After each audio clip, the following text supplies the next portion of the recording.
저는 외교관이 돼서 한국에 가서 거기에 있는 대사관에서 일하는 꿈입니다. 유럽 전역이 지금 전대미문의 충격에 빠졌습니다. 단 6개월 만에 한국어 학습자가 300% 폭증하고 다른 모든 외국어는 붕괴 수준의 감소세를 보이고 있습니다. 더욱 충격적인 건 이 거대한 변화의 시작점이 베를린의 한 평범한 교실이었다는 사실입니다. 20년 경력의 독일어 교사가 학생들의 마음을 열기 위해 선택한 파격적인 도전, 바로 한국어였습니다. 도대체 어떻게 이 선택이 유럽 교육계 전반을 뒤흔드는 대격변으로 이어졌을까요? 그 감동적인 여정, 지금 바로 출발하겠습니다. 안녕하세요.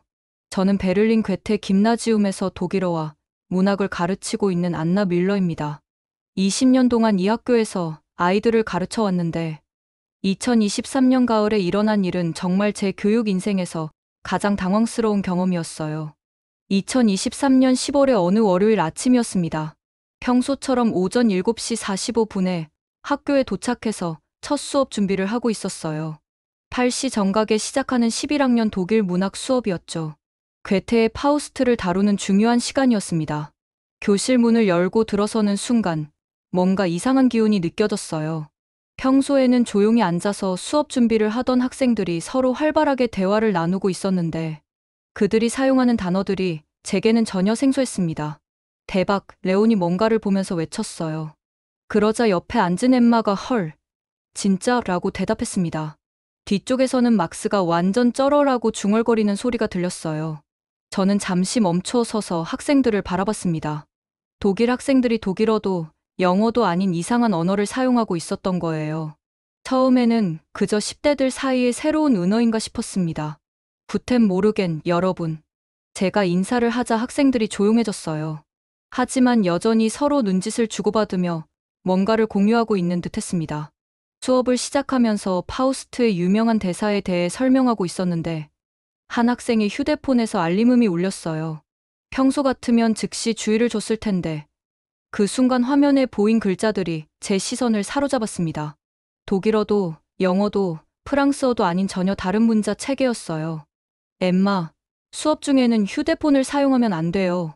제가 말했지만 엠마의 대답이 더 충격적이었습니다. 죄송해요, 쌤. 쌤, 그게 뭐죠?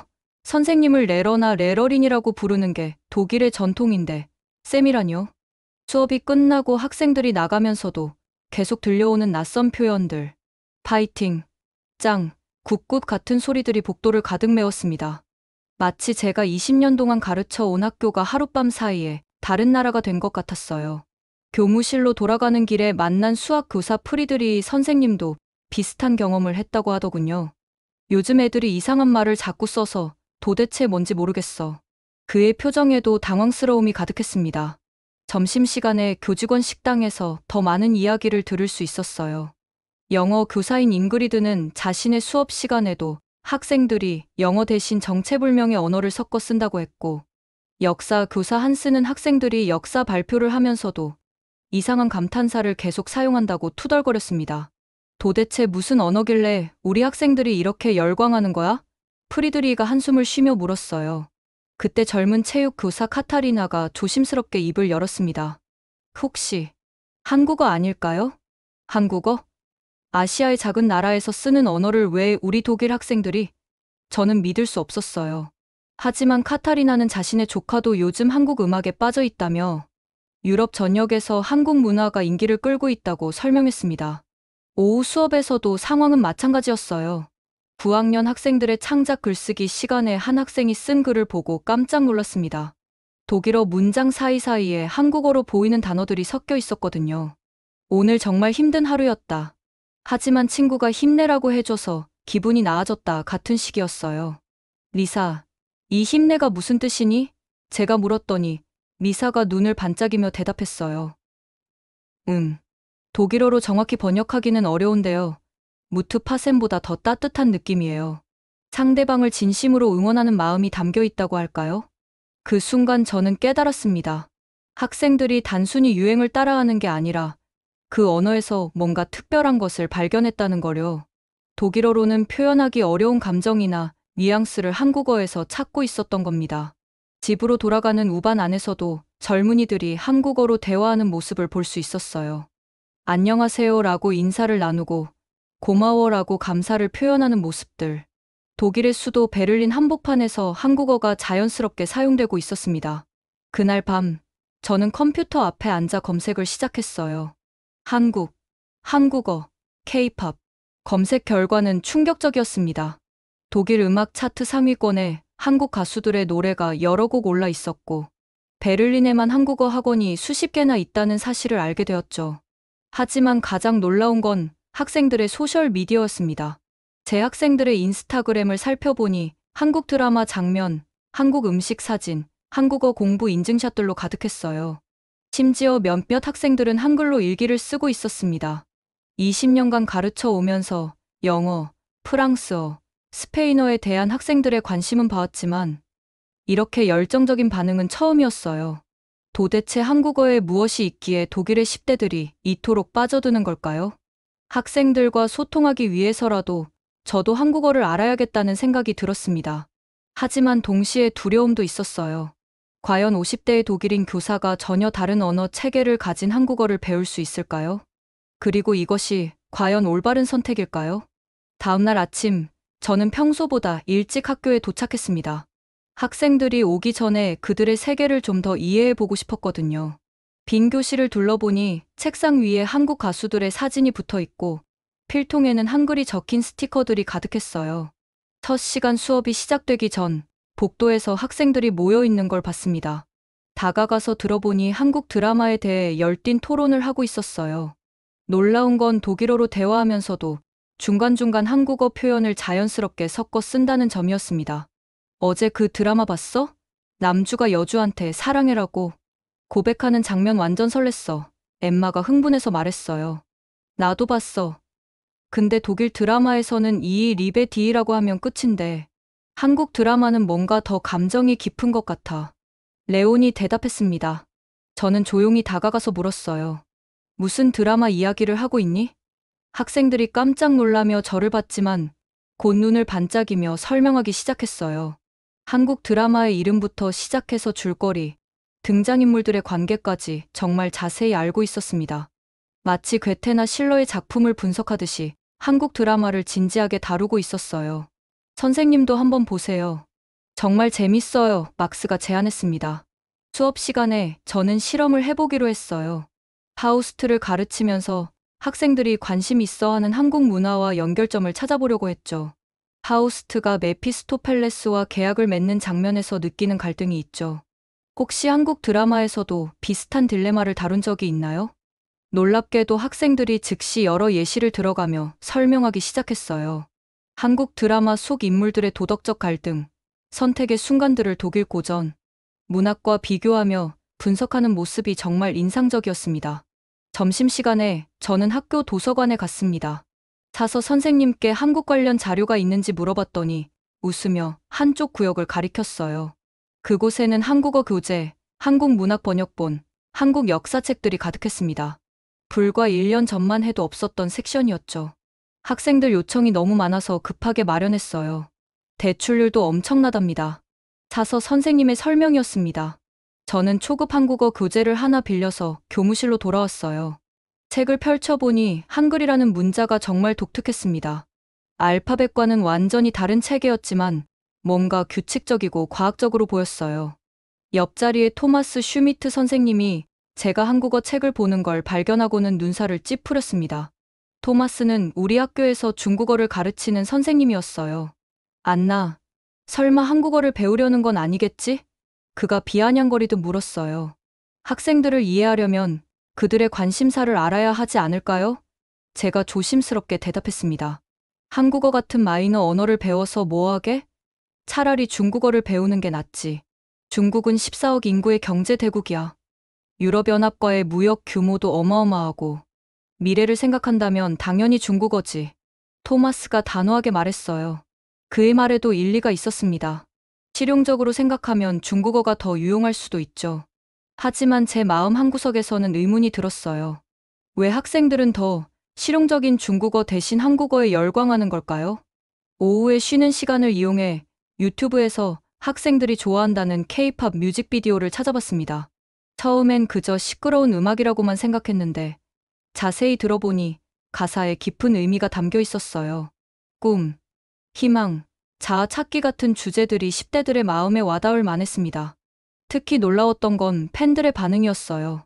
댓글란에는 전 세계 각국의 언어로 쓰인 응원 메시지가 가득했는데 그 중에서도 독일어 댓글이 상당히 많았습니다. 우리 학생들도 틀림없이 이 중 일부일 거라는 생각이 들었어요. 방과 후에 몇몇 학생들이 교실에 남아 한국어 공부를 하고 있는 걸 봤습니다. 서로 발음을 교정해주고 단어를 외우며 즐거워하는 모습이 인상적이었어요. 평소 독일어 수업 시간에는 보기 힘든 열정이었죠. 선생님, 저희가 공부하는 거 보실래요? 엠마가 저를 발견하고 물었어요. 저는 망설이다가 학생들 곁에 앉았습니다. 그들이 공부하는 모습을 보니 정말 체계적이었어요. 온라인 강의를 듣고 애플리케이션으로 복습하고 서로 대화 연습까지 하고 있었습니다.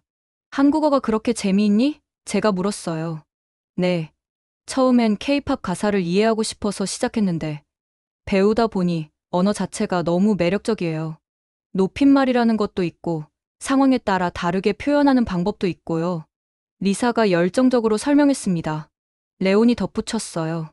독일어는 너무 직설적이잖아요. 그런데 한국어는 상대방을 배려하는 표현이 많아서 좋아요. 죄송합니다, 감사합니다 같은 말도 상황에 따라 다르게 쓰더라고요.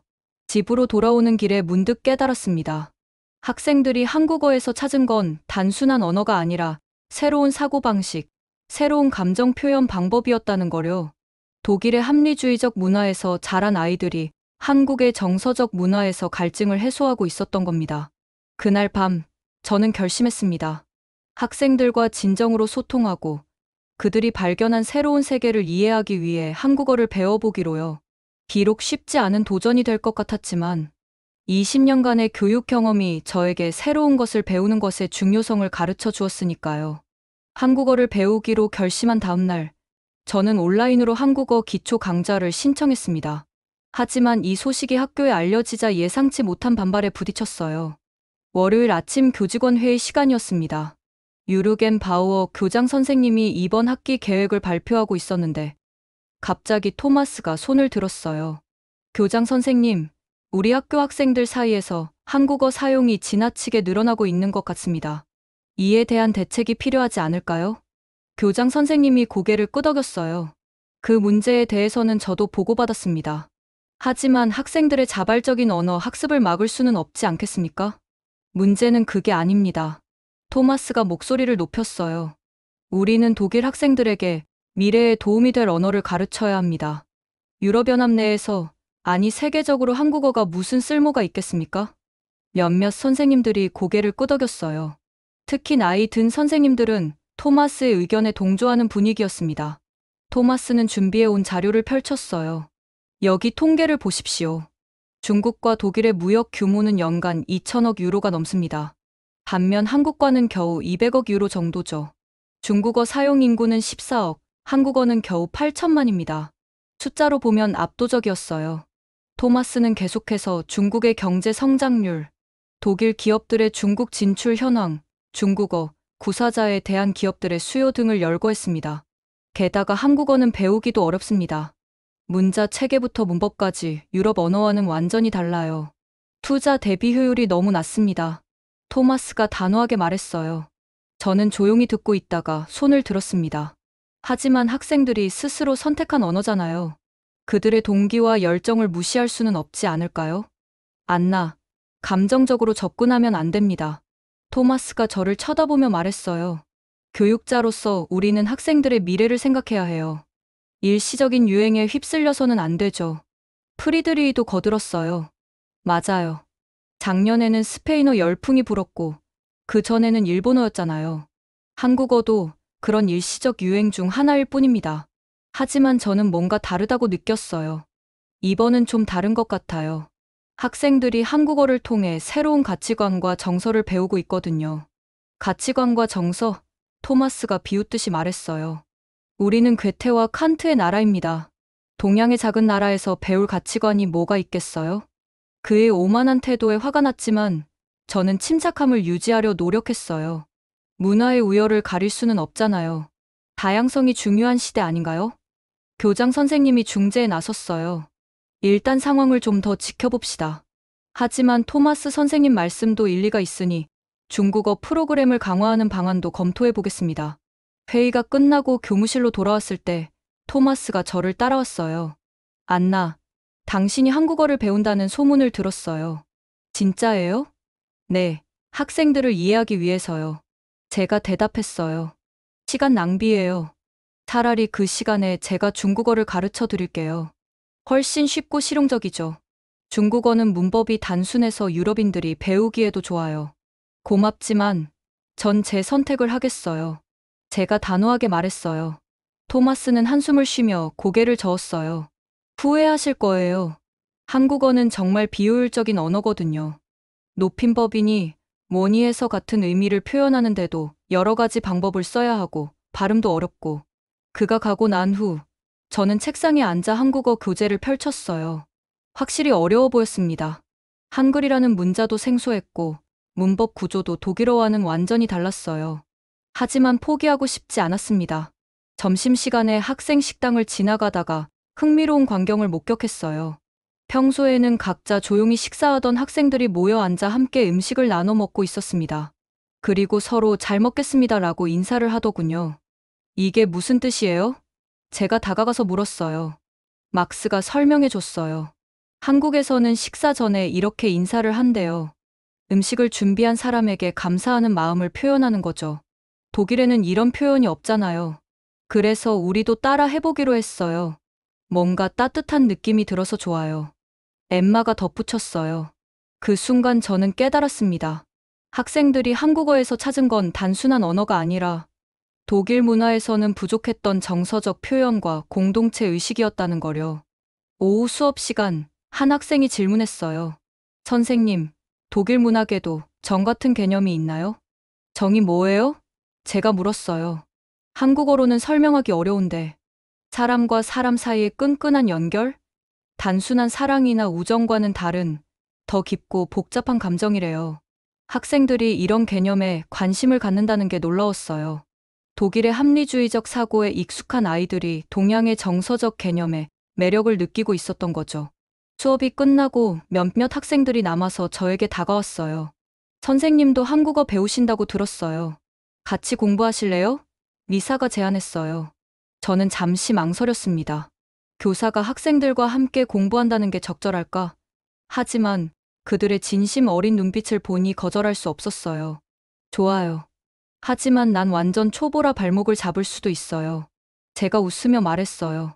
괜찮아요. 저희가 도와드릴게요. 한국어로는 같이 가요라고 해요. 혼자가 아니라 함께 한다는 의미예요. 레온이 밝게 웃으며 말했어요. 그날 처음으로 학생들과 함께 한국어를 공부했습니다. 그들이 선생님이 되고 제가 학생이 되는 역전된 상황이었지만 오히려 그것이 우리 사이의 벽을 허물어뜨렸어요. 안녕하세요. 제가 어색하게 발음하자 학생들이 박수를 쳤어요. 와, 선생님 발음 좋으신데요? 독일 사람들은 보통 안녕하세요라고 하거든요. 엠마가 격려해줬어요. 집으로 돌아오는 길, 토마스의 말이 계속 머릿속을 맴돌았어요. 정말 한국어가 비실용적이고 비효율적인 언어일까? 하지만 오늘 학생들과 함께한 시간은 그 어떤 수업보다도 의미 있었습니다. 효율성만으로는 측정할 수 없는 가치가 있다는 걸 느꼈어요. 한국어 학습을 시작한 지 2주일이 지났습니다. 매일 아침 1시간씩 온라인 강의를 듣고 퇴근 후에는 학생들과 함께 스터디 그룹에서 공부했어요. 처음엔 정말 막막했지만 조금씩 한글의 원리를 이해하기 시작했습니다. 어느 날 아침 한국어 문법책을 보면서 커피를 마시고 있는데 남편 클라우스가 물었어요. 도대체 뭐가 그렇게 복잡해? 중국어는 문법이 간단하다던데. 한국어는 상대방에 따라 말을 다르게 해야 해. 높임법이라는 게 있거든. 제가 설명했어요. 비효율적이네. 독일어처럼 그냥 지와 지혜로 구분하면 되잖아. 남편의 말이 틀린 건 아니었어요. 독일어의 존댓말은 단순했죠. 하지만 한국어를 배우면서 알게 된 건 이 복잡함 속에 섬세한 배려가 담겨 있다는 거였어요. 학교에서 점심을 먹으며 한국어 단어장을 보고 있는데 동료, 교사 잉그리드가 다가왔어요. 안나, 정말 열심히 하네. 근데 너무 무리하는 거 아니야? 아니야, 재미있어. 한국어에는 독일어에 없는 표현들이 많거든. 제가 대답했어요. 예를 들면? 고생하셨어요라는 표현이 있는데 독일어로 정확히 번역하기 어려워. 누군가의 노력을 인정하고 위로하는 따뜻한 표현이야. 잉그리드도 관심을 보였어요. 우리 학생들이 왜 한국어에 빠지는지 조금 알 것 같네. 그때 토마스가 지나가다 우리 대화를 듣고는 냉소적으로 말했어요. 언어는 효율적이어야 해. 같은 의미를 전달하는데 굳이 복잡하게 돌려 말할 필요가 있나? 독일어의 명확함과 논리성이 우리를 철학과 과학의 강국으로 만들었잖아. 저는 반박하고 싶었지만 일리 있는 말이기도 했어요. 독일어의 정확성과 논리성은 분명 장점이었으니까요. 오후 수업 시간 학생들과 실러의 시를 읽고 있었는데 레온이 손을 들었어요. 선생님, 독일 시는 너무 직접적인 것 같아요. 한국 시는 더 은유적이고 여운이 있대요. 그래? 한국 시를 읽어본 적 있니? 제가 물었어요. 네. 번역본이긴 하지만요. 김소월이라는 시인의 진달래꽃을 읽었는데 이별을 직접 말하지 않고 꽃으로 표현하더라고요. 다른 학생들도 고개를 끄덕였어요. 엠마가 덧붙였죠. 한국어는 감정을 직접 표현하기보다 상황으로 전달하는 것 같아요. 그래서 더 깊이 와닿는다고 할까요? 이런 대화를 나누다 보니 언어가 단순히 의사소통의 도구가 아니라 사고방식과 정서를 담는 그릇이라는 걸 실감했어요. 방과 후 한국어 스터디에서 저는 학생들에게 물었어요. 너희가 생각하기에 한국어의 가장 큰 매력은 뭐야? 막스가 먼저 대답했어요. 존중과 배려가 언어에 녹아있는 점이요. 독일에서는 평등을 강조하지만 때로는 너무 거리감 없이 대하는 것 같거든요. 리사도 동의했어요. 한국어로 선생님이라고 부를 때와 독일어로 프라우 밀러라고 부를 때 느낌이 달라요. 한국어가 더 따뜻하고 존경심이 담긴 것 같아요. 그날 저녁 집에서 한국 드라마를 처음으로 봤어요. 학생들이 추천한 작품이었는데 자막을 보며 따라가기도 벅찼지만 확실히 독일 드라마와는 다른 정서가 있었어요. 특히 가족 간의 대화 장면이 인상적이었습니다. 서로를 부르는 호칭부터 말투까지 관계의 깊이와 정서가 고스란히 드러났어요. 독일에서는 부모님께도 두라고 하는 경우가 많은데 한국은 철저히 높임말을 쓰더군요. 다음 날 수업에서 이 경험을 학생들과 나눴어요. 어제 한국 드라마를 봤는데 가족 문화가 정말 다르더라. 학생들이 눈을 반짝였어요. 어떤 거 보셨어요? 제가 드라마 제목을 말하자 학생들이 환호했어요. 마치 자신들의 세계를 제가 이해해 준 것처럼 기뻐했죠. 그 드라마에서 할머니가 손자한테 우리 강아지라고 부르는 장면이 있잖아요. 독일에서는 상상도 못할 표현이죠? 엠마가 말했어요. 맞아. 처음엔 이상했는데 보다 보니 애정이 듬뿍 담긴 표현이더라. 제가 대답했어요. 토마스가 복도에서 우리 대화를 듣고 있다가 교실로 들어왔어요. 안나, 학생들과 드라마 이야기나 하고 있을 시간이 있나? 다음 주에 주 교육청 평가가 있는 거 알고 있지? 물론 알고 있어요. 하지만 학생들과 소통하는 것도 중요하잖아요. 제가 대답했어요. 소통, 그게 파우스트 가르치는 것보다 중요해? 토마스가 비꼬듯 말했어요. 레온이 갑자기 손을 들었어요. 토마스 선생님, 저희가 한국 문화를 통해 배운 걸로 독일 문학을 더 깊이 이해하게 됐어요. 다양한 관점이 생긴 거죠. 토마스는 콧방귀를 뀌며 나갔지만 저는 레온의 말에 큰 의미가 있다고 생각했어요. 그날 밤 한국어 공부를 하다가 눈치라는 단어를 발견했어요. 사전을 찾아보니 상황을 파악하는 능력이라고 나와 있었지만 단순히 그것만은 아닌 것 같았어요. 다음날 학생들에게 물어봤더니 설명이 쏟아졌어요. 눈치는 단순히 상황 파악이 아니에요. 상대방의 기분을 읽고 배려하는 능력이죠. 독일에는 이런 개념이 없어서 처음엔 이해하기 어려웠어요. 근데 이게 있으면 정말 편해요. 말하지 않아도 서로를 이해할 수 있거든요. 학생들의 설명을 들으며 생각했어요. 독일의 직설적 문화도 좋지만 때로는 이런 섬세한 배려도 필요하지 않을까? 규칙과 효율만으로는 채울 수 없는 인간적인 따뜻함이 한국 문화에는 있었어요. 한국어를 배우면서 저도 변화하고 있었습니다. 학생들을 대할 때 더 부드러워졌고 그들의 감정을 더 세심하게 살피게 됐어요. 언어가 사람을 바꿀 수 있다는 걸 몸소 체험하고 있었죠. 11월에 찬바람이 부는 수요일 오후였습니다. 막 점심시간이 끝나고 오후 수업을 준비하고 있을 때 복도에서 큰 소리가 들렸어요. 서둘러 나가보니 9학년 학생 몇 명이 한 아이를 둘러싸고 있었습니다. 가운데 있던 건 요나스였어요. 조용하고 내성적인 학생이었는데 며칠 전부터 왕따를 당하고 있다는 소문을 들었죠. 요나스는 바닥에 주저앉아 울고 있었고 가방에서 책들이 쏟아져 나와 있었어요. 무슨 일이야? 제가 다가가며 물었습니다. 가해 학생들은 제 모습을 보자 흩어져 도망갔어요. 요나스만 바닥에 남아 어깨를 들썩이며 울고 있었죠. 그때 제 수업을 듣는 엠마가 달려왔어요. 요나스 옆에 무릎을 꿇고 앉더니 부드럽게 말했습니다. 괜찮아. 단순한 한마디였는데 그 억양과 톤에는 진심 어린 위로가 담겨 있었어요. 독일어로 알레스 구트라고 하는 것과는 확실히 달랐습니다. 더 따뜻하고 더 공감적이었어요. 요나스가 고개를 들어 엠마를 봤어요. 엠마는 계속해서 말했죠. 괜찮아. 우리가 있잖아. 그러자 주변에 있던 다른 학생들도 하나둘 다가왔어요. 레온이 요나스의 책을 주워주고 막스가 휴지를 건네줬죠. 그리고 모두가 한 목소리로 말했어요. 괜찮아. 저는 그 광경을 보며 가슴이 뭉클했습니다. 한국어 한마디가 만들어낸 작은 기적이었어요. 학생들이 단순히 언어를 배운 게 아니라 그 안에 담긴 따뜻한 마음까지 배웠다는 걸 알 수 있었죠. 요나스를 보건실로 데려간 후 저는 엠마에게 물었어요. 왜 독일어가 아니라 한국어로 위로했니?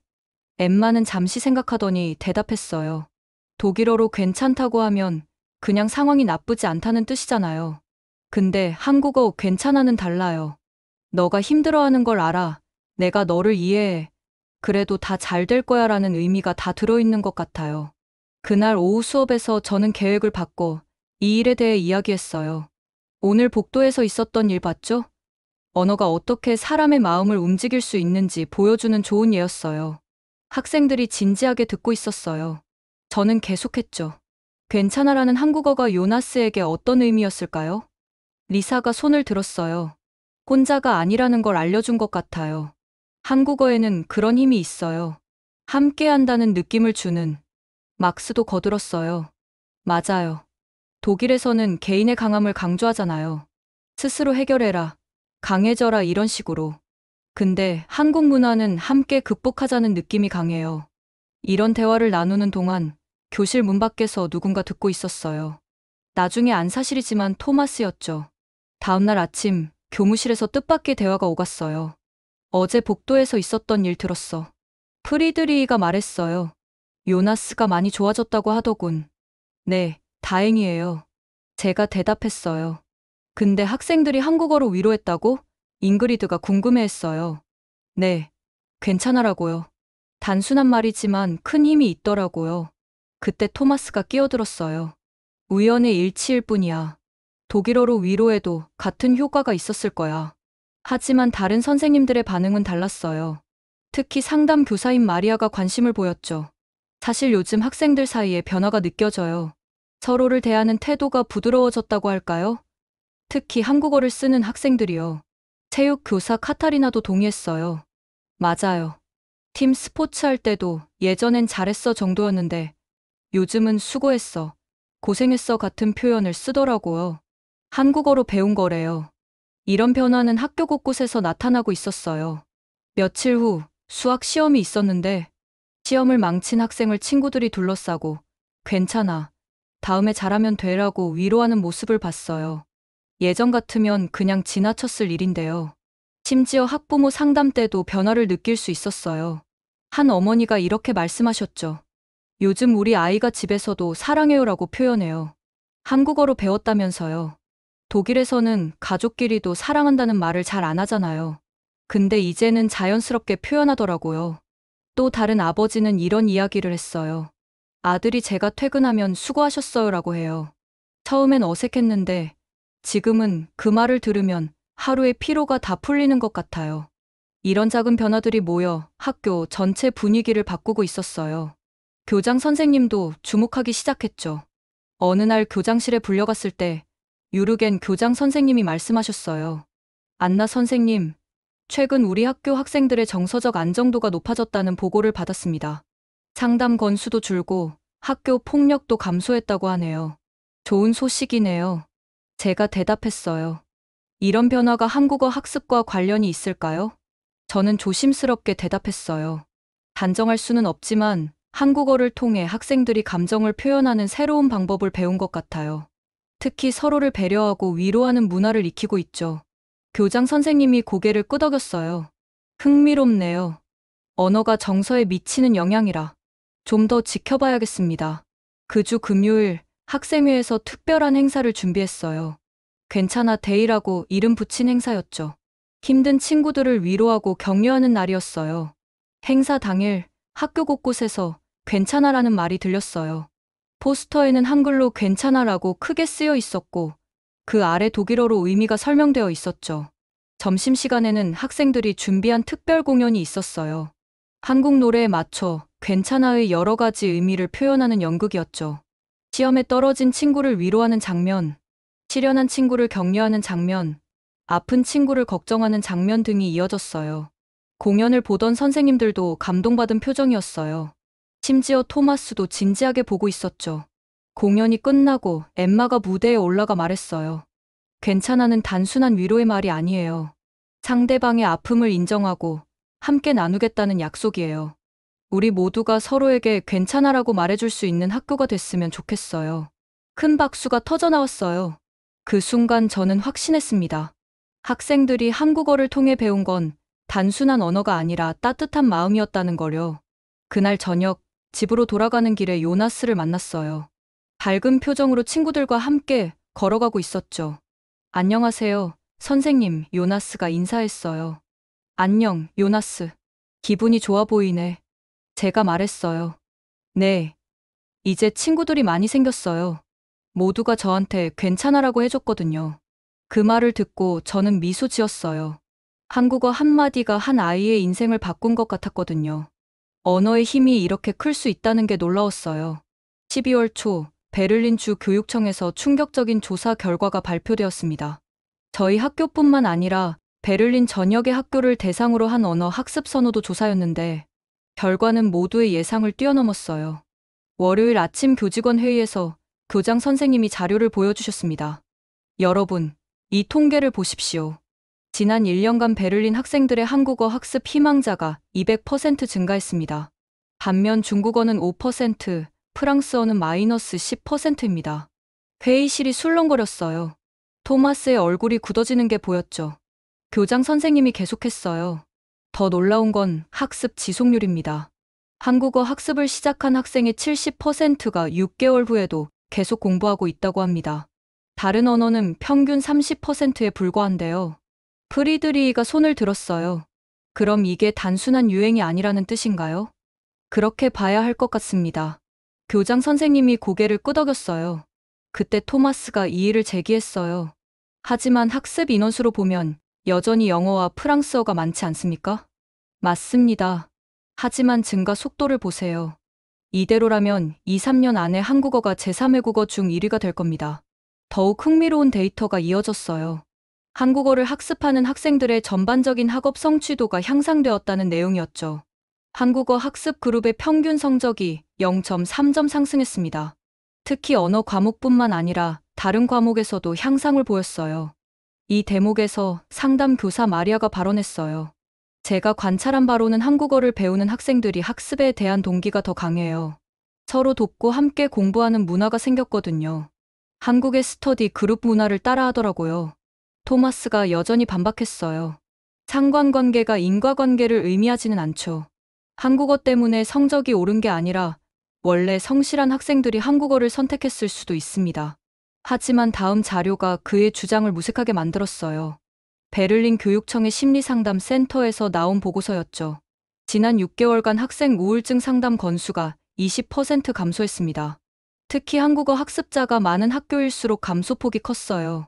교장 선생님이 저를 바라보며 말씀하셨어요. 안나 선생님, 우리 학교의 한국어 프로그램에 대해 설명해 주시겠어요? 저는 일어나서 그동안의 경험을 공유했습니다. 한국어를 통해 학생들이 배우는 건 단순한 언어가 아니에요. 감정을 표현하는 새로운 방식, 서로를 배려하는 문화, 공동체 의식 같은 것들이죠. 우리라는 개념이 특히 중요한데 한국어에서는 나보다 우리를 더 자주 써요. 잉그리드가 관심을 보였어요. 그래서 학생들이 더 협력적이 된 건가요? 그렇게 볼 수 있어요. 또한 한국어의 높임법은 상대방에 대한 존중을 자연스럽게 익히게 해줘요. 이게 학교 폭력 감소와도 관련이 있을 거예요. 그때 뜻밖에도 수학 교사 크리스티네가 발언했어요. 저도 비슷한 경험이 있어요. 한국어를 배우는 학생들이 모르는 문제가 있을 때 가르쳐 주세요라고 정중하게 부탁하더라고요.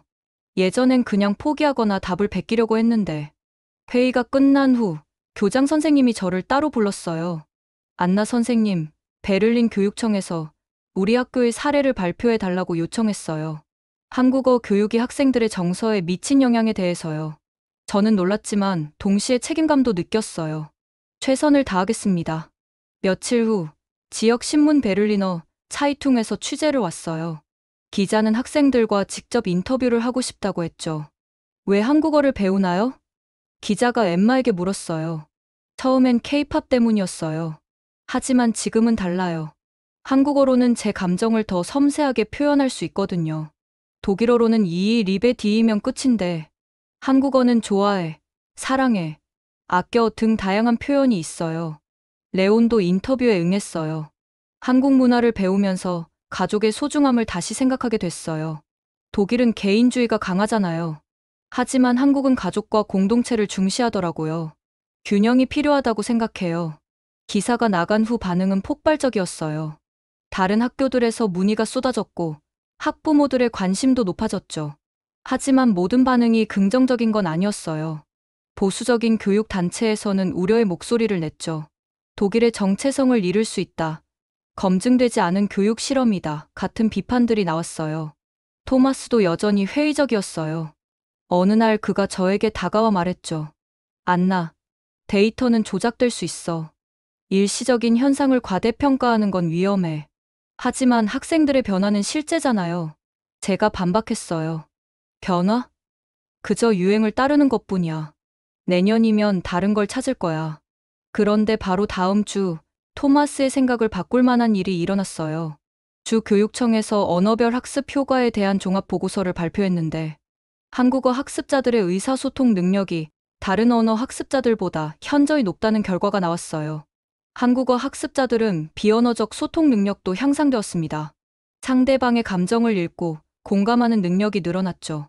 이는 한국어의 맥락 중심적 특성과 관련이 있을 것으로 보입니다. 더 놀라운 건 기업들의 반응이었어요. 독일의 대기업들이 한국어 구사 능력을 우대 조건으로 넣기 시작했죠. 특히 아시아 시장을 겨냥한 기업들이 그랬어요. 다임러 벤츠의 인사 담당자가 인터뷰에서 이렇게 말했어요.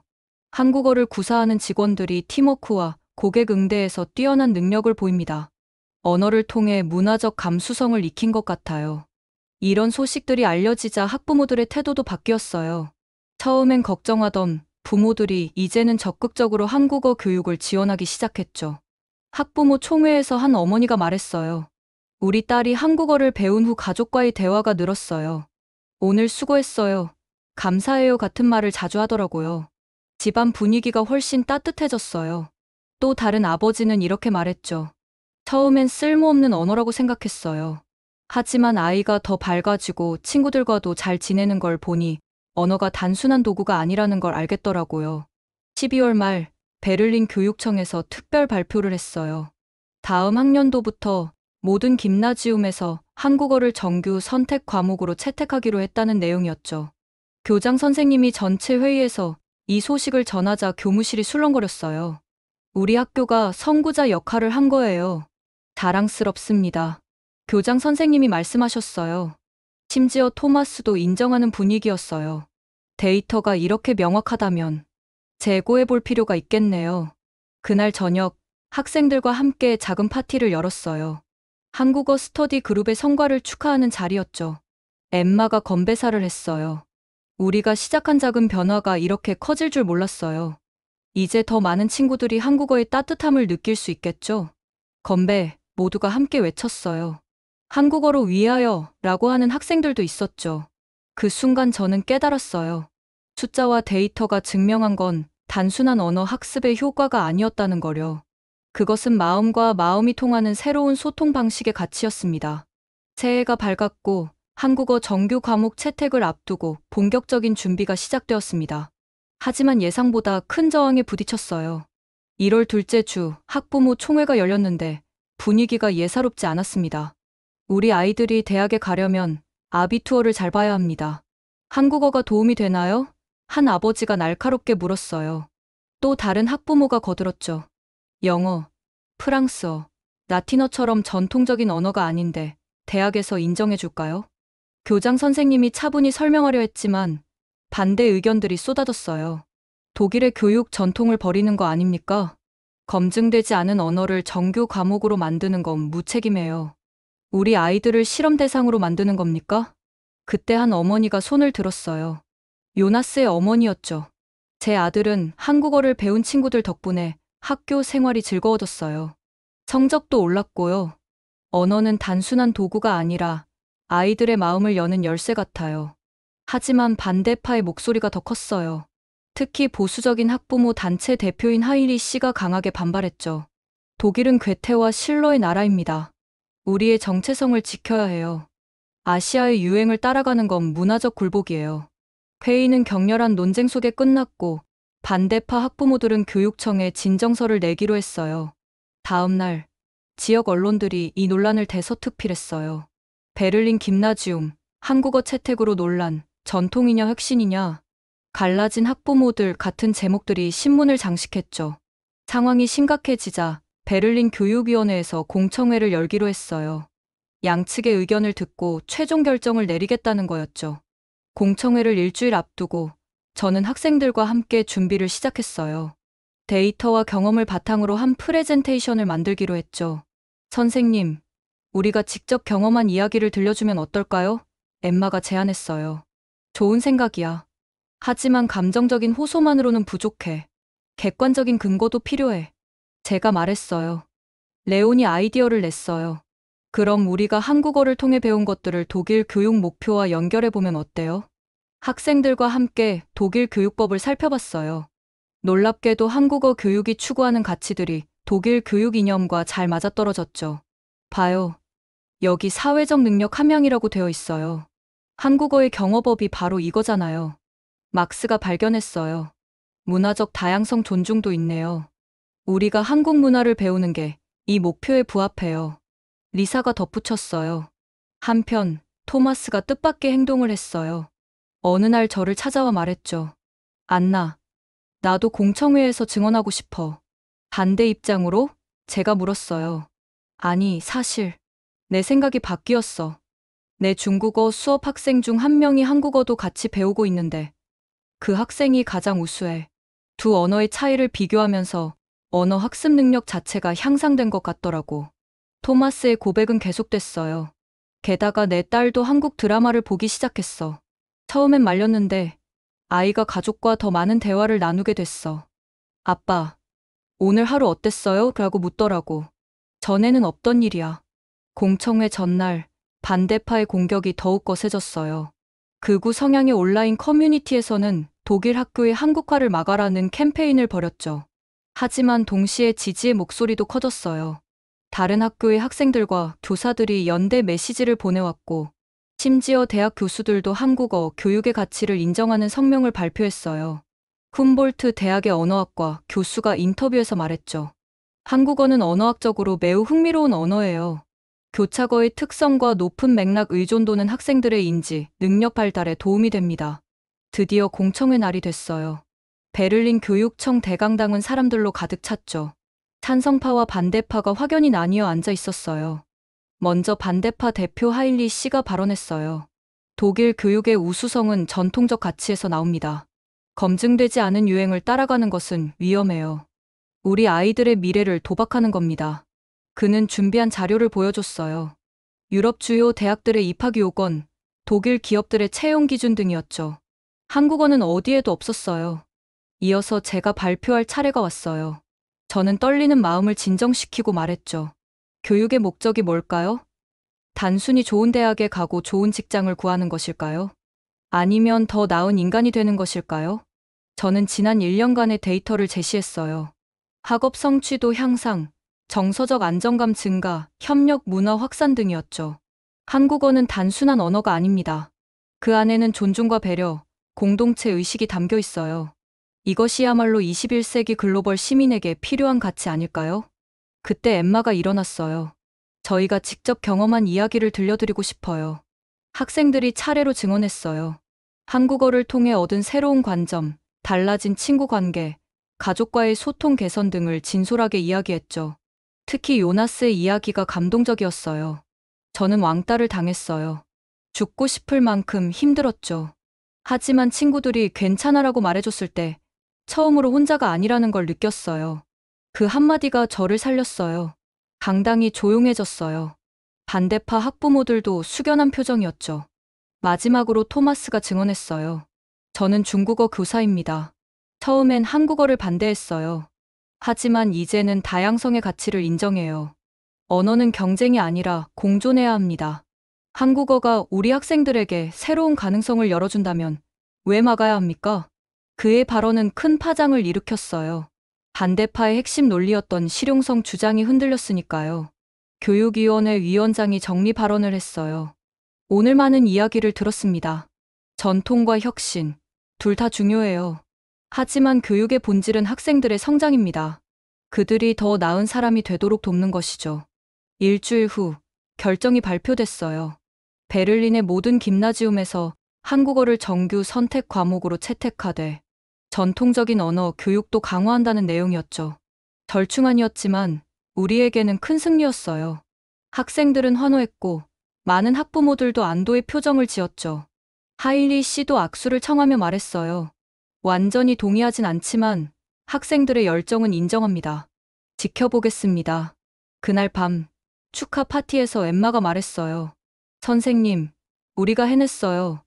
이제 더 많은 학생들이 한국어의 아름다움을 알게 될 거예요. 저는 학생들을 보며 생각했어요.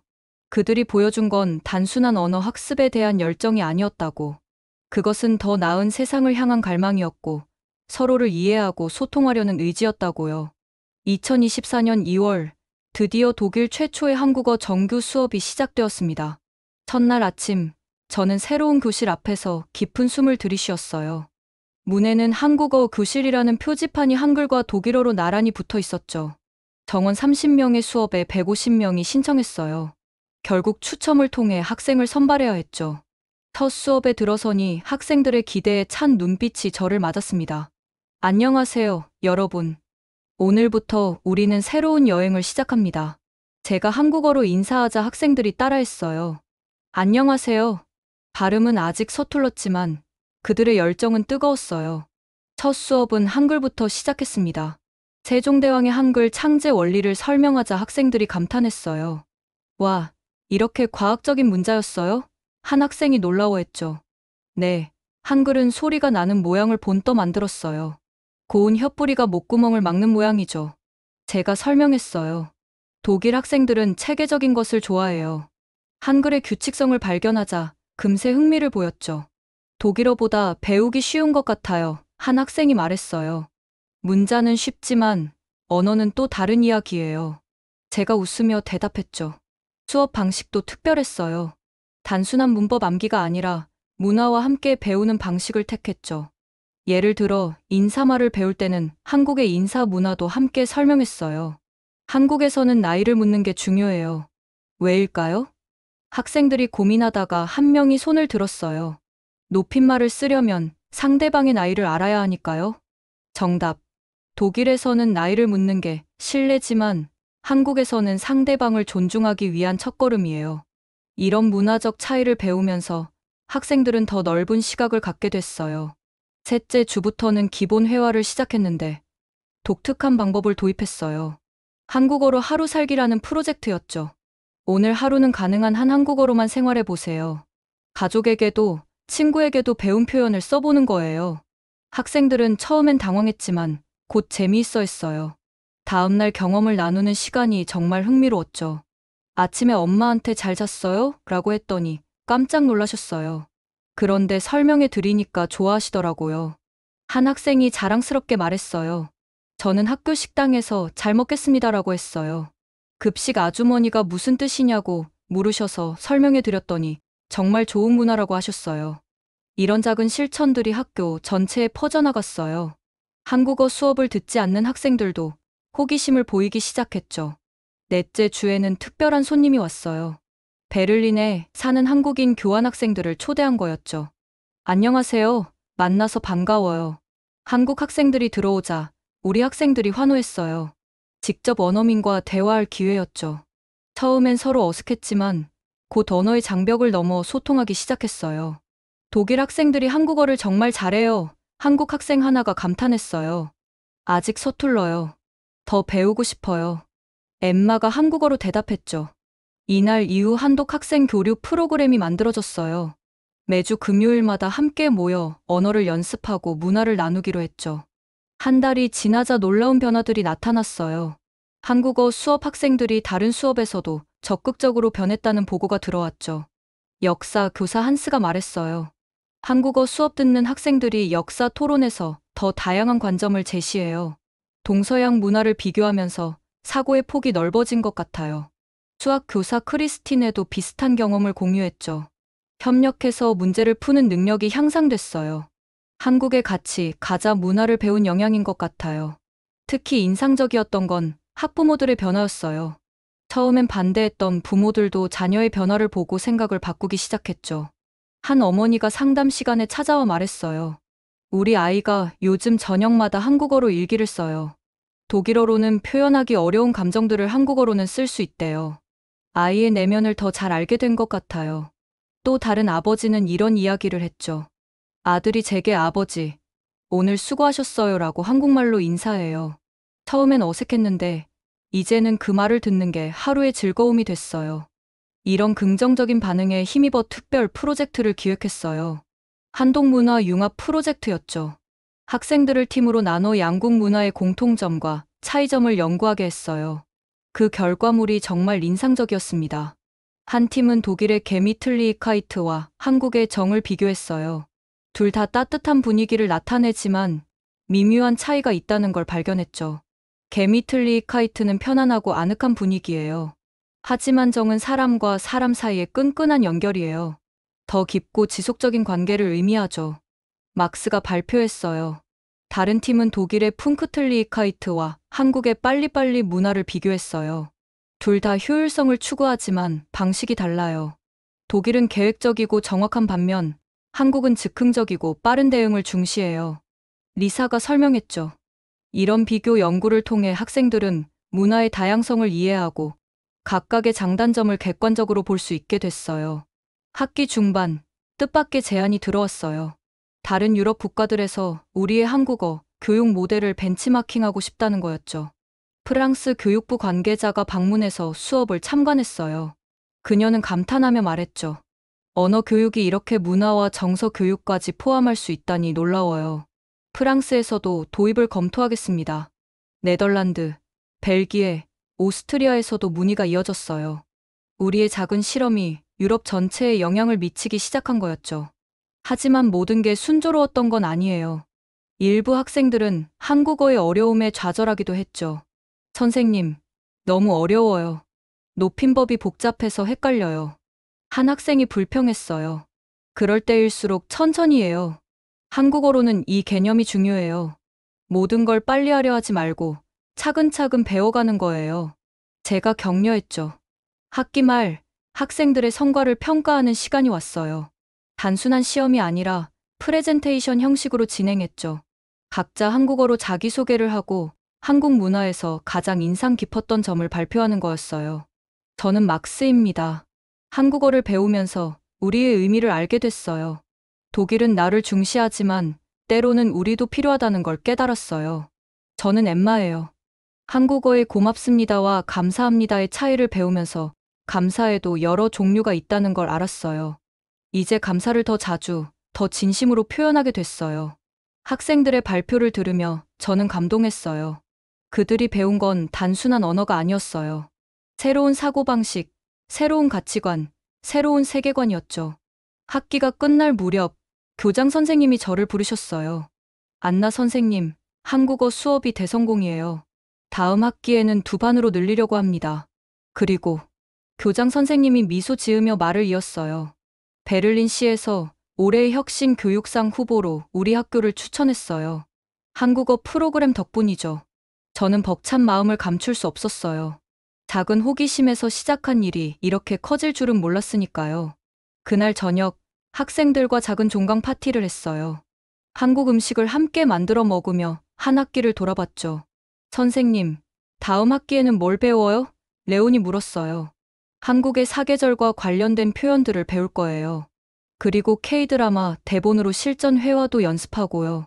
와, 기대돼요. 학생들이 환호했어요. 창밖을 보니 눈이 내리고 있었어요. 독일의 차가운 겨울이지만 교실 안은 한국어가 만들어낸 따뜻함으로 가득했습니다. 2024년 봄, 우리 학교의 한국어 프로그램은 유럽 전역의 주목을 받기 시작했습니다. 3월 셋째 주, 프랑스 교육부 대표단이 공식 방문했어요. 봉주르, 안나 선생님. 파리에서 왔습니다. 프랑스 교육부의 마리 클로드 국장이 인사했어요. 환영합니다. 한국어로는 어서 오세요라고 해요. 제가 답했죠. 프랑스 대표단은 일주일 동안 수업을 참관하고 학생들과 인터뷰를 했어요. 특히 언어를 통한 정서 교육에 큰 관심을 보였죠. 프랑스도 다문화 사회가 됐어요. 학생들 간의 갈등도 많고요. 한국어의 존중 문화가 해법이 될 수 있을 것 같아요. 마리 클로드가 말했어요. 그녀는 특히 눈치 개념에 흥미를 보였어요. 프랑스인들은 너무 직설적이어서 때로 상처를 주죠. 눈치 같은 개념이 있으면 좋겠어요. 며칠 후, 네덜란드 암스테르담에서도 교육 관계자들이 왔어요. 그들은 한국어 교육의 경제적 효과에 주목했죠. 네덜란드는 무역 국가예요. 아시아 시장이 중요한데 한국어 구사자가 부족해요. 학교에서부터 준비하면 좋겠다고 생각했어요. 네덜란드 대표가 설명했어요. 이런 방문이 이어지면서 학생들도 자부심을 갖게 됐어요. 자신들이 유럽 교육 혁신의 주인공이 됐으니까요. 선생님, 우리가 정말 대단한 일을 하고 있는 거예요? 엠마가 물었어요. 그럼요. 여러분이 언어의 장벽을 넘어 새로운 소통 방식을 만들고 있잖아요. 제가 대답했죠. 4월에는 브뤼셀에서 EU교육위원회 주최로 미래 언어 교육 심포지엄이 열렸어요. 저는 독일 대표로 초청받아 발표를 하게 됐죠. 언어는 단순한 의사소통 도구가 아닙니다. 문화와 정서, 가치관을 전달하는 매개체죠. 한국어 교육을 통해 우리 학생들은 더 따뜻하고 배려 깊은 시민으로 성장하고 있습니다. 제 발표 후 질문이 쏟아졌어요. 한국어가 중국어보다 실용성이 떨어지지 않나요? 이탈리아 대표가 물었어요. 실용성의 기준이 뭘까요? 단순히 사용 인구수일까요? 아니면 그 언어가 가져다주는 인간적 성장일까요? 제가 반문했죠. 스페인 대표가 손을 들었어요. 한국어의 높임법이 평등 의식에 반하지 않나요? 오히려 진정한 평등은 차이를 인정하는 데서 시작해요. 한국어의 높임법은 연령이나 지위의 차이를 인정하면서도 모든 사람을 존중하는 방법을 가르쳐 줍니다. 심포지엄이 끝난 후 여러 나라에서 협력 제안이 들어왔어요. 특히 핀란드의 제안이 인상적이었죠. 핀란드 교육은 창의성을 중시해요. 한국어의 정서적 표현과 결합하면 시너지가 날 것 같아요. 공동 프로젝트를 해보면 어떨까요? 이렇게 국제적 관심이 높아지자 독일 내에서도 변화가 일어났어요. 처음에 반대했던 사람들도 태도를 바꾸기 시작했죠. 놀랍게도 토마스가 가장 적극적인 지지자가 됐어요. 어느 날 그가 찾아와 말했죠. 안나, 나도 한국어를 제대로 배우고 싶어. 내 중국어 수업에도 한국의 정서적 표현을 접목시켜 보려고. 정말요? 무슨 마음의 변화가 있었어요? 제가 놀라서 물었어요. 내 수업 학생 중에 중국어와 한국어를 동시에 배우는 아이들이 있어. 그런데 그 아이들이 다른 학생들보다 언어 습득도 빠르고 문화 이해도도 높더라고. 언어는 경쟁이 아니라 상호보완이라는 걸 깨달았어. 토마스는 이제 다언어 교육의 전도사가 됐어요. 중국어와 한국어의 차이점을 비교하면서 아시아 문화를 종합적으로 가르치기 시작했죠. 5월에는 특별한 손님이 왔어요. 한국 교육부에서 파견 나온 김서영 과장이었죠. 안녕하세요, 안나 선생님. 독일에서 한국어 교육이 이렇게 성공적으로 정착되고 있다니 정말 감사드려요. 김 과장은 우리 학교의 사례를 한국에도 소개하고 싶다고 했어요. 특히 외국인이 한국어를 가르치는 방식이 신선하다고 했죠. 한국인들도 미처 몰랐던 한국어의 가치를 독일 학생들이 발견하고 있어요. 이건 우리에게도 큰 교훈이에요. 김 과장은 한국 정부 차원의 지원을 약속했어요. 교재 개발, 교사 연수, 문화 교류 프로그램 등을 제안했죠. 이런 국제적 교류가 활발해지면서 학생들의 시야도 넓어졌어요. 레온이 말했죠. 선생님, 저는 나중에 국제기구에서 일하고 싶어요. 여러 언어를 할 줄 알면 더 많은 사람들과 소통할 수 있잖아요. 좋은 꿈이네요. 언어는 세계를 연결하는 다리니까요. 제가 격려했어요. 6월에는 베를린에서 제1회 유럽 한국어 교육 페스티벌이 열렸어요. 독일뿐만 아니라 유럽 각국에서 한국어를 배우는 학생들이 모였죠. 우리 학생들은 한국 전통 놀이를 독일식으로 재해석한 퍼포먼스를 선보였어요. 윷놀이와 독일 보드게임을 결합한 한독 융합 게임을 만들어 발표했죠. 이 게임은 한국의 정과 독일의 전략을 결합했어요. 경쟁하면서도 서로 돕는 규칙이 있죠. 막스가 설명했어요. 다른 나라 학생들도 각자의 창의적인 발표를 했어요. 프랑스 학생들은 한국 시를 프랑스 샹송으로 편곡했고, 이탈리아 학생들은 한국 요리를 이탈리안 스타일로 재해석했죠. 페스티벌의 하이라이트는 모든 참가자가 함께 부른 한국 노래였어요. 유럽 각국의 억양으로 부르는 아리랑은 색다른 감동을 줬죠. 행사를 참관한 이후 교육위원회 위원장이 폐막사에서 말했어요. 오늘 우리는 언어가 어떻게 문화의 다리가 되는지 보았습니다. 한국어는 이제 아시아의 언어가 아니라 세계의 언어가 되고 있어요. 그해 여름, 놀라운 소식이 전해졌어요. EU에서 한국어를 전략적 외국어로 지정하기로 했다는 거였죠. 이는 EU 차원에서 한국어 교육을 지원하겠다는 의미였어요. 토마스가 웃으며 말했어요. 안나, 1년 전에 내가 뭐라고 했는지 기억나? 정말 미안해. 너희 해안을 못 알아봤어. 괜찮아요. 한국어로는 괜찮아요, 죠? 제가 웃으며 답했어요. 이제 우리 학교는 유럽 한국어 교육의 메카로 불리게 됐어요. 작은 호기심에서 시작한 일이 유럽 전체를 움직이게 된 거였죠. 2024년 9월 베를린에서 열리는 국제교육박람회에 우리 학교가 특별 초청을 받았습니다. 혁신적 언어 교육 부문의 대표 사례로 선정된 거였죠. 여러분, 이번 발표는 우리의 1년을 총정리하는 자리예요. 최선을 다해 준비합시다. 제가 학생들에게 말했어요. 학생들은 언어가 마음을 연다라는 주제로 발표를 준비했어요. 한국어와 독일어의 융합을 통해 발견한 새로운 가치들을 보여주기로 했죠. 발표 준비 과정에서 학생들의 창의성이 빛났어요. 엠마가 아이디어를 냈죠.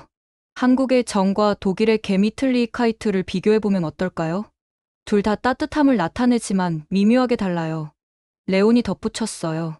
그리고 실제 상황을 연기로 보여주면 좋겠어요. 관객들이 직접 느낄 수 있게요. 박람회 당일 메세 베를린의 거대한 전시장은 전 세계 교육 관계자들로 가득했어요. 우리 부스 앞에도 많은 사람들이 모였죠. 발표가 시작되자 학생들은 먼저 간단한 퍼포먼스를 선보였어요.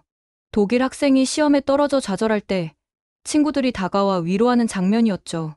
처음에는 독일식으로 코프 호흐라고 했다가 다음에는 한국식으로 괜찮아. 다음에 더 잘하면 되라고 위로했어요. 보셨나요? 같은 위로지만 느낌이 다릅니다. 독일식은 강해져라는 메시지고 한국식은 함께 있다는 메시지예요. 막스가 설명했어요. 관객들이 고개를 끄덕였어요.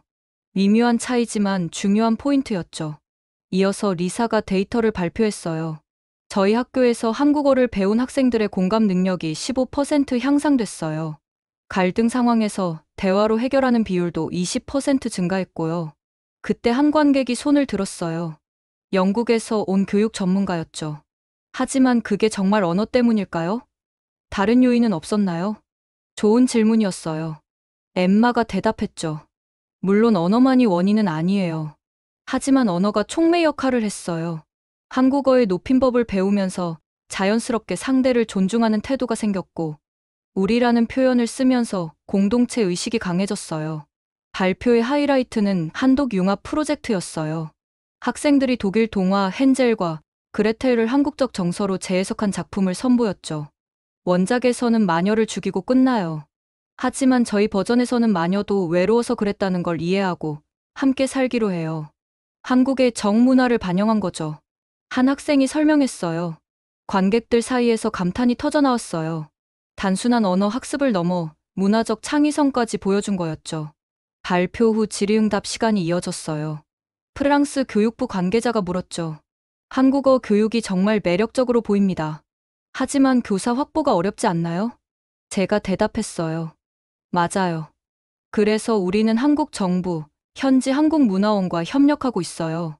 또한 원어민이 아니어도 문화에 대한 이해와 열정이 있다면 충분히 가르칠 수 있다고 생각해요. 독일 교육부 장관도 우리 부스를 방문했어요. 학생들의 발표를 본 후 크게 감동한 표정이었죠. 정말 인상적입니다. 언어 교육이 인성 교육과 연결될 수 있다니. 전국적으로 확대할 방안을 검토하겠습니다. 점심시간, 특별한 이벤트가 준비됐어요. 한국 전통 음식 체험 부스였죠. 학생들이 직접 김밥을 만들어 나눠주며 음식 문화도 소개했어요. 김밥은 여러 재료가 하나로 어우러지는 음식이에요. 한국의 조화 정신을 보여주죠. 막스가 유창한 영어로 설명했어요. 한 이탈리아 교육자가 김밥을 먹으며 말했어요. 음식에도 철학이 담겨 있네요. 이런 통합적 접근이 정말 좋아요. 오후에는 워크숍이 진행됐어요. 한국어 첫걸음이라는 제목으로 참가자들에게 기초 한국어를 가르치는 시간이었죠. 안녕하세요를 따라 해보세요. 엠마가 선생님이 되어 가르쳤어요.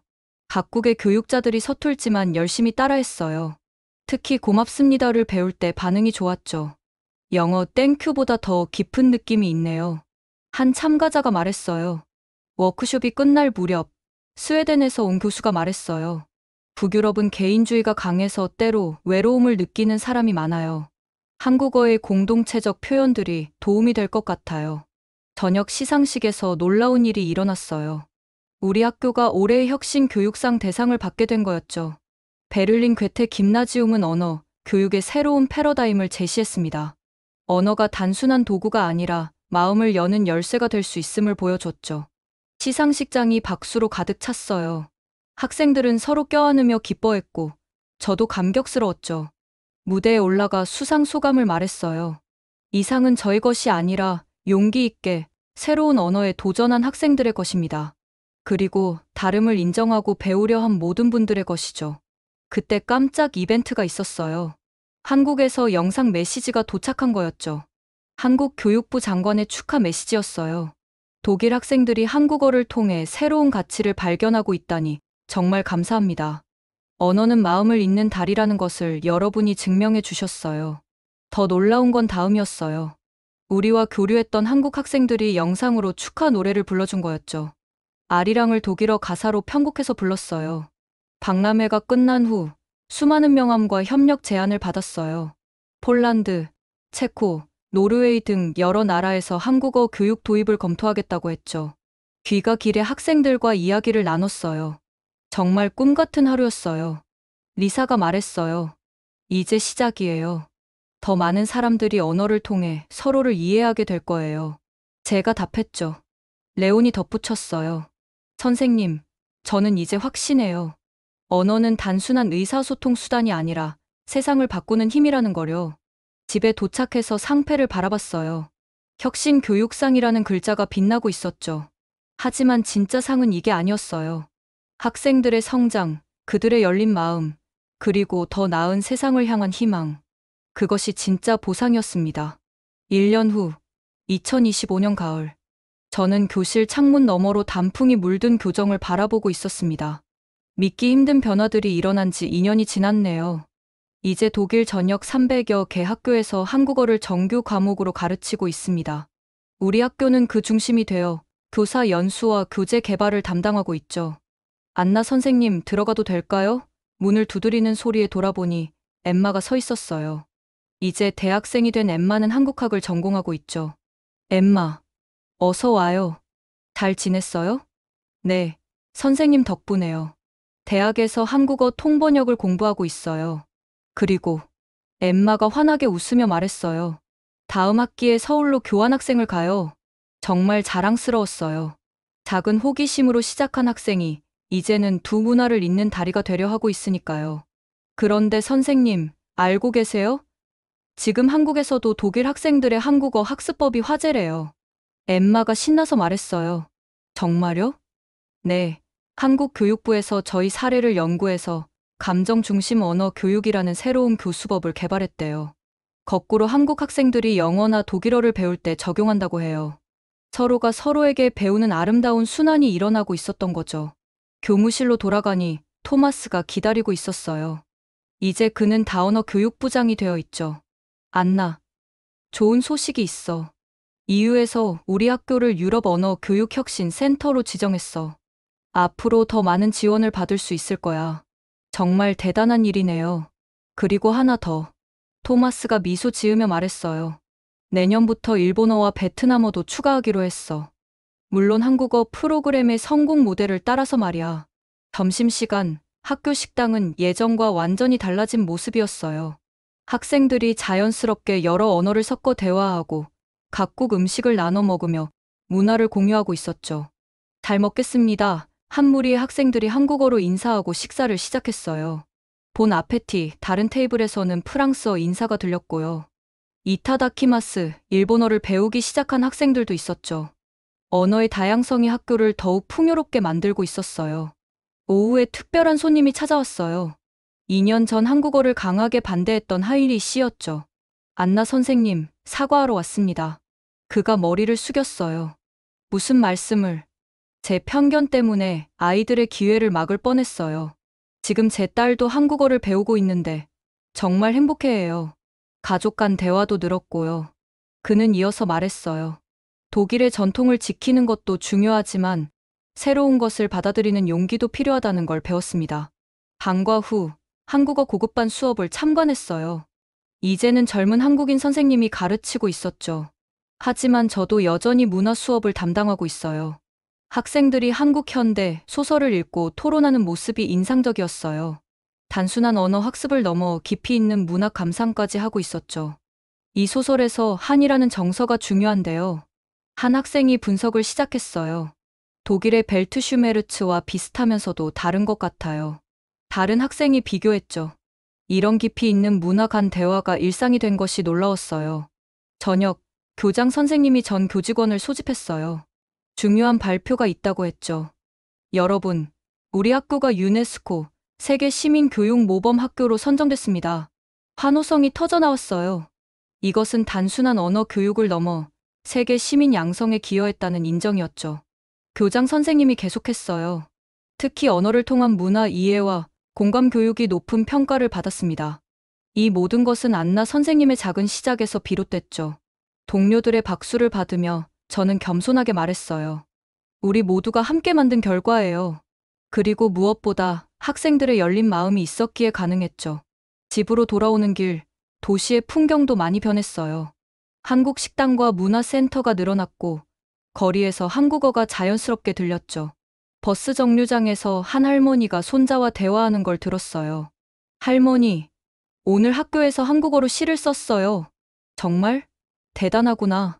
할머니한테도 가르쳐 주겠니? 세대를 넘어 언어가 전파되고 있었어요. 집에 도착해서 일기를 쓰기 시작했어요. 이제는 가끔 한국어로도 일기를 써요. 2년 전 학생들이 쓰는 이상한 말들 때문에 당황했던 게 엊그제 같은데 그것이 이렇게 큰 변화의 시작이 될 줄 누가 알았을까? 언어는 정말 마법 같다. 서로 다른 사람들의 마음을 연결하고 새로운 세상을 열어주니까 창밖을 보니 첫눈이 내리기 시작했어요. 내년에는 또 어떤 새로운 도전이 기다리고 있을까요? 휴대폰이 울렸어요. 엠마의 메시지였죠. 선생님, 제가 쓴 책이 출간됐어요. 한국어가 바꾼 우리들의 이야기예요. 첫 페이지는 선생님께 바치는 헌사로 시작해요. 마음을 여는 열쇠를 건네준 선생님께 눈물이 났어요. 행복한 눈물이었죠. 모든 것은 작은 호기심에서 시작됐습니다. 학생들을 이해하고 싶다는 마음, 그들과 소통하고 싶다는 열망. 그것이 한 교실을 바꾸고, 학교를 바꾸고, 도시를 바꾸고, 나라를 바꾸고, 이제는 유럽 전체를 바꾸고 있어요. 언어는 단순한 도구가 아닙니다. 그것은 마음과 마음을 잇는 다리이고, 서로 다른 세계를 연결하는 문이며, 더 나은 미래를 향한 열쇠입니다. 우리의 이야기는 여기서 끝이 아니에요. 이제 시작일 뿐이죠. 더 많은 언어, 더 많은 문화, 더 많은 마음들이 만나 더 아름다운 하모니를 만들어갈 거예요. 그리고 이 모든 것의 중심에는 여전히 그 따뜻한 한마디가 있습니다. 괜찮아. 네. 우리는 모두 괜찮을 거예요. 서로를 이해하고 존중하는 한, 언어와 문화의 차이를 넘어 하나가 될 수 있으니까요.